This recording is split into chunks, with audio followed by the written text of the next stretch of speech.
From 40. On the way, a knuckleball. He got it!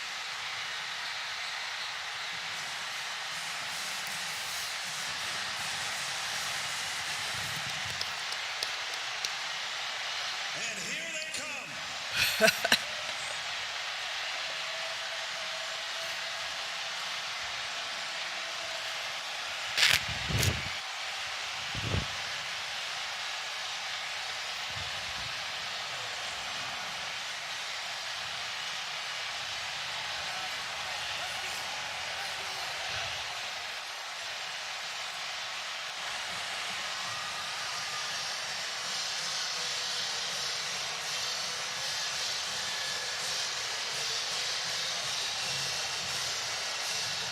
The misery is over on Rocky Top. Who could forget it, friends? Who could forget it? The fourth quarter in a game is often the most exciting. It's when you either win the game at the last second on a knuckleball going through a field goal, by luck, if you want to call it. But hey, you still win the game, right? You still smoke the cigar. You still luck on Rocky Top, whatever it is, but you still win the game. Or you lose the game. The fourth quarter is often the of the game. I don't know if y'all know I'm a big sports fan. I don't know if y'all figured that out, but I am. That's why I'm excited about sharing the fourth quarter with you today.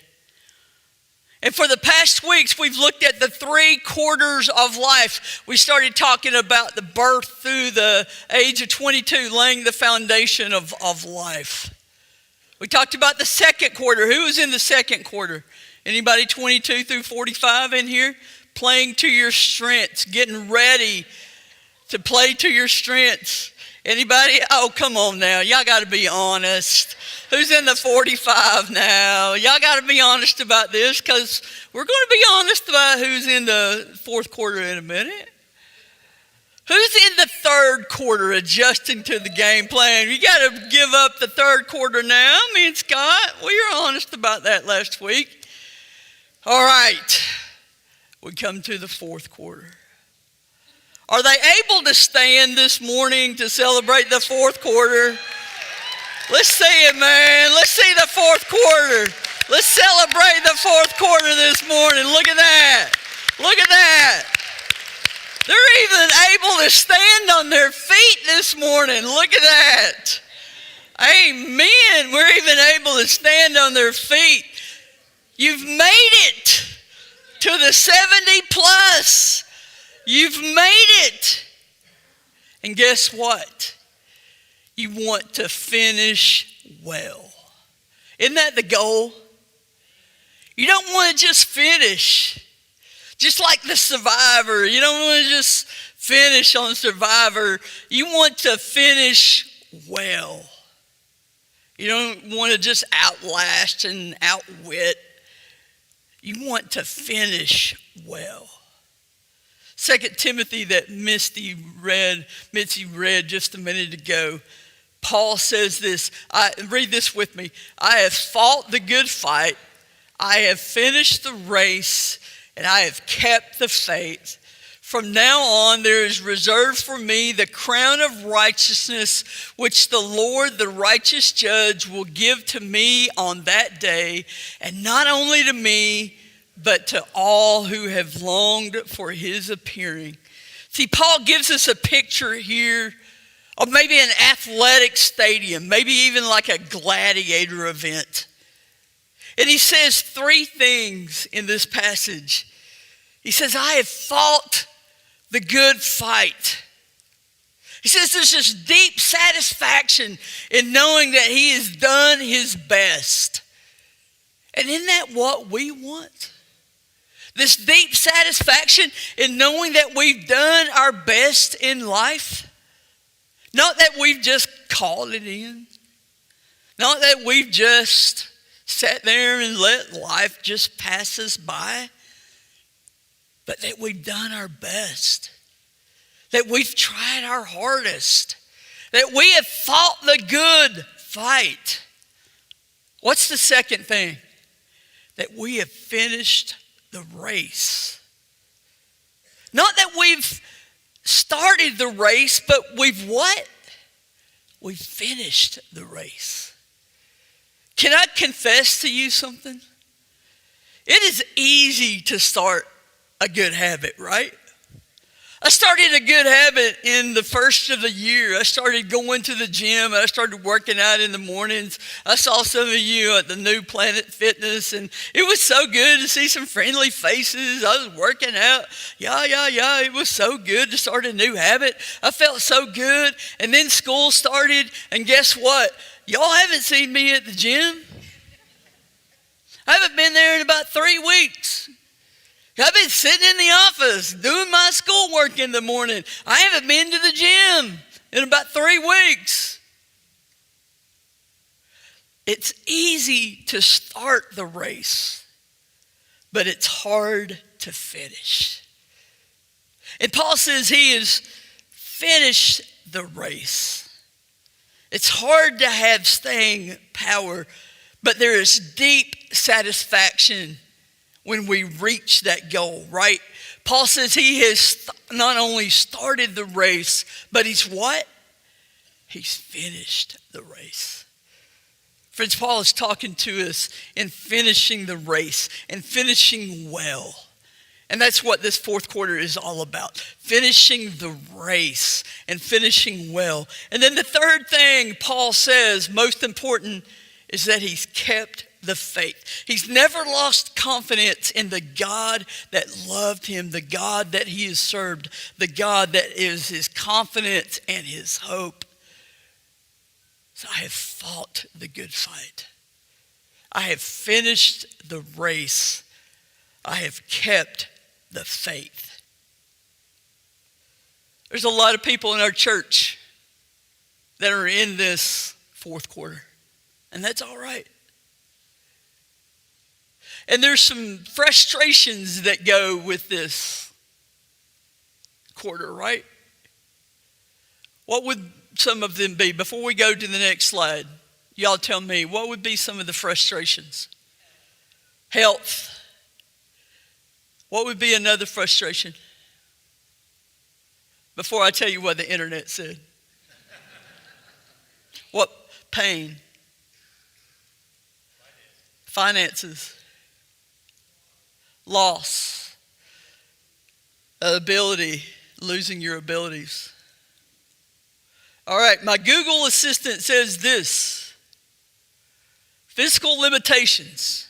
You start to have stiff joints and chronic pain. You start to lose your eyesight, your hearing, and some of your abilities like walking and being able to do things. Y'all had it. Physical limitations. We live in a digital world. I got a friend of mine got a TV, and instead of having a booklet on how to set up her TV, what did she have? You have an app that you have to scan on your phone, and you have to go through the steps on an app. And it's like, if you're over the age of 70, it might be a challenge because we live in a digital world. Passwords and apps are our life. And it might be a challenge in learning how to live in rapidly changing technology. Amen? I'm 56, and I struggle with that. And then the third thing you all have already pointed out, financial worries, retirement, medical bills, long-term care. That's something that all of these that we worry about. But there's an extra worry for those that are in the 90 plus category. Any of our 90 plus people in here today? I know Bob Caldwell is in here today. Bob's in the back. He's a part of our 90 plus. Bob, does it worry you that you've outlived all your friends? I mean, you start outliving all your family and your friends. You start worrying about all your friends are in heaven and they're thinking that you haven't arrived yet and there's something wrong. That's what somebody told me recently, that people are in heaven thinking you haven't made it yet and there's something wrong. There's an extra worry for 90 plus people that they're living isolated because all their friends are gone. But friends, we've got good news. Can y'all say that with me? Can y'all say that with me this morning? We've got good news. Guess what? You're still in the game. You're 70 plus.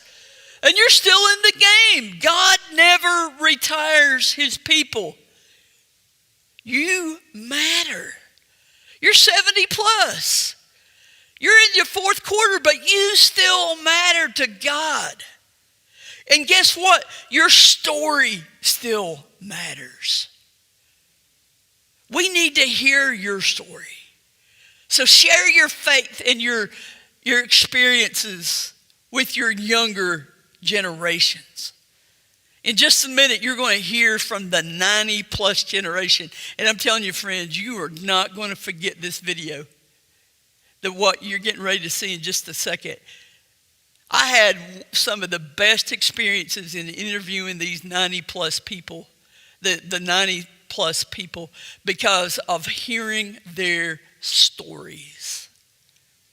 They said and told me how they lived through World War II, how they lived through poverty, how they didn't have a penny to their name, how they had to work their way through school. I mean, just incredible stories. And guess what? You need to tell your story. And you need to have an eternal focus. So look forward to the crown that God is going to have for you one day. That crown that is not going to fade. That is good news for us today. Friends, I've loved this sermon series. Have y'all enjoyed it? This has been a wonderful thing. And the thing that I've loved is hearing the meaningful stories from our congregation members. And I don't know if y'all realize this, but we have 21 people in our congregation that are age 90 and above. Can y'all believe that? People like Bob Caldwell, who's hiding in the back. He doesn't want to be looked at. So don't look at him. Don't turn around and look at him right now. He don't want to be looked at. But Bob and 20 other people in our church are above the age of 90. We asked them 2 questions, and you're only going to see one of the questions this morning because the video is so long. We're going to share the other video on social media. But we asked them 2 questions. What is your faith meant to you throughout your lifetime? That's the video you'll see this morning. And the video that we're going to share on social media later this week is, what advice would you give to your younger self? So the video you're getting ready to see is our 90 members saying, what is your faith meant to you throughout your lifetime? Enjoy. I cannot imagine what life would be like without having Jesus to walk with you through life. There have been times when I just wasn't sure what to do, and times of crisis when I have literally said to the Lord, this is your problem because I don't see how this can be worked out. It didn't happen immediately, but by walking by faith, eventually you can see that the problems do get worked through, maybe not like you expected, but that it really does work. And the peace and comfort and direction that you feel in your life is is special. And I'm so grateful for that.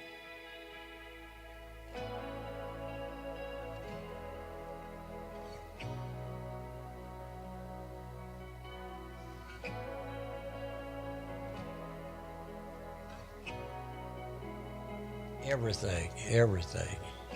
Marrying a Christian lady. About the best thing I've ever done. And when you become a Christian. Yeah, my whole life, I guess you could say. Without him was nothing.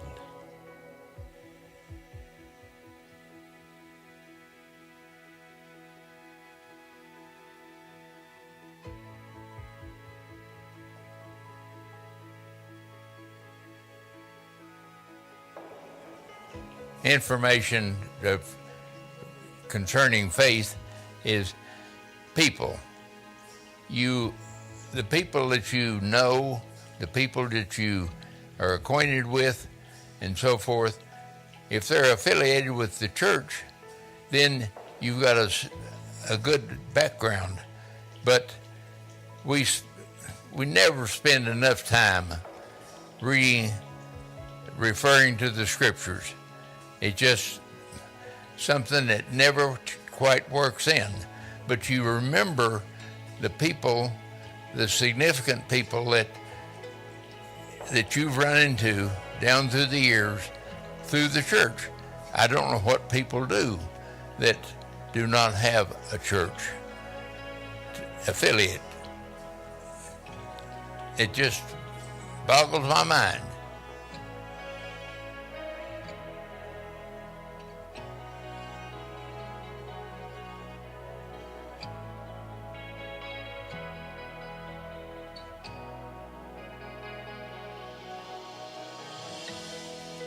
Hope.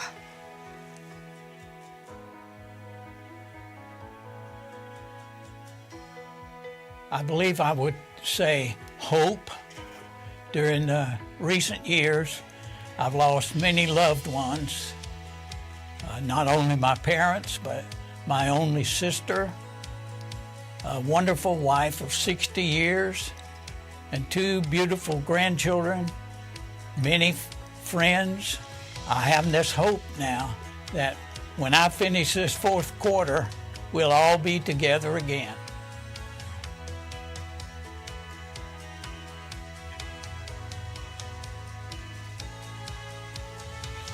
My family moved a lot, and all our married years we moved a lot. One of the first moves that I remember was from Pennsylvania to Glendale, California. And I was sitting in church with, I became engaged to Paula out in California. We were sitting together, and we were reading the bulletin. And I looked down there, and we were to be married in 2 weeks. And in the bulletin it said they were calling my hometown pastor from Latrobe, Pennsylvania to Glendale, California. So he married us. We were the first people he married out there. And it seemed to just indicate to me I ought to stay in my faith strong all my life. And everywhere we moved, it seemed like one of the first things we needed to do was to find home base, which was our church. And in all those moves, we found wonderful churches everywhere we went.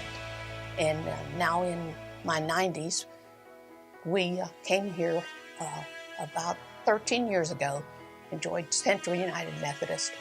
And it's been a wonderful place ever since.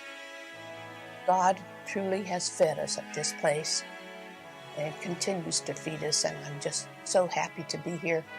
And I'm thankful that all of these years we have been to churches that have meant so much to us, that God is everywhere. And if we just remain with Him, He will guide us.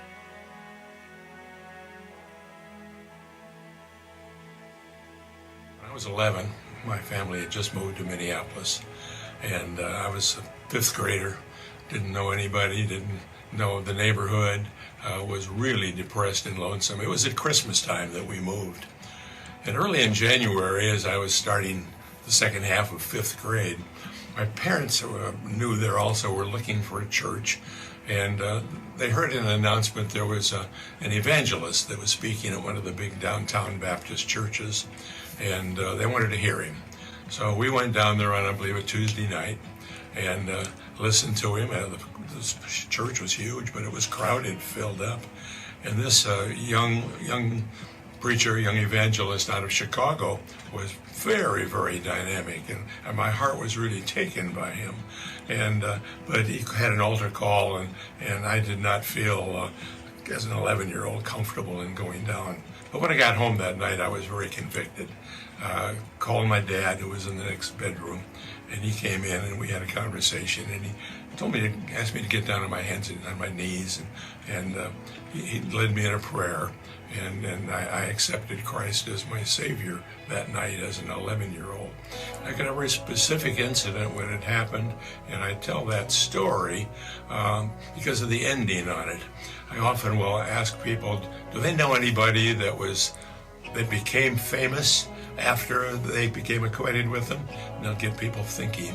Then I'll tell them this story, and I say, oh, by the way, the young evangelist that I was convicted by, his name was Billy Graham.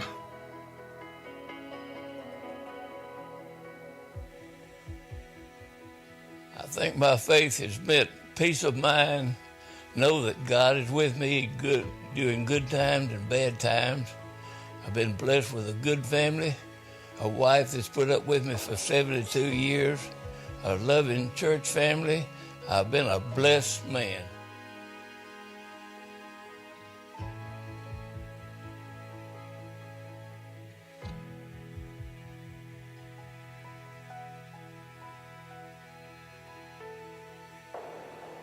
Probably everything. We've been active in the United Methodist Church. Never have been sorry, never will leave, and here we are.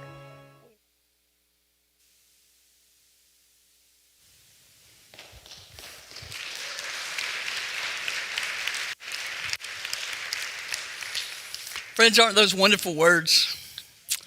I mean, I just tear up listening to that every time I've looked at it this week. Statement of faith when we look at our 90-year-olds. And they have something to teach us, do they not? They have a lot to teach us. And as I've looked at their statement of faith, I think they have a blessing that they have spoken over us. A blessing that we find actually in the Old Testament. We find a blessing that Moses gave to Aaron and the priests in the Old Testament in Numbers 6. And we hear these words in Numbers 6, verses 22 through 26. Moses said, "Tell Aaron and his sons, this is how you're to bless the Israelites. Say to them, the Lord bless you and keep you. The Lord make his face to shine upon you and be gracious to you. The Lord make his face turn toward you and give you peace." Y'all ever heard those words? It's actually a part of the UMYF benediction for those who may have been in UMYF for a while. I've heard those words spoken during my ordination as a United Methodist pastor. And today we're going to have the chance for those words to be spoken over you as an individual blessing, as a family blessing, whatever way you want those words spoken over you.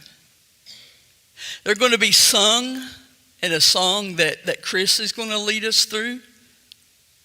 They're also going to be up on the screen as a prayer that we're going to say in just a minute.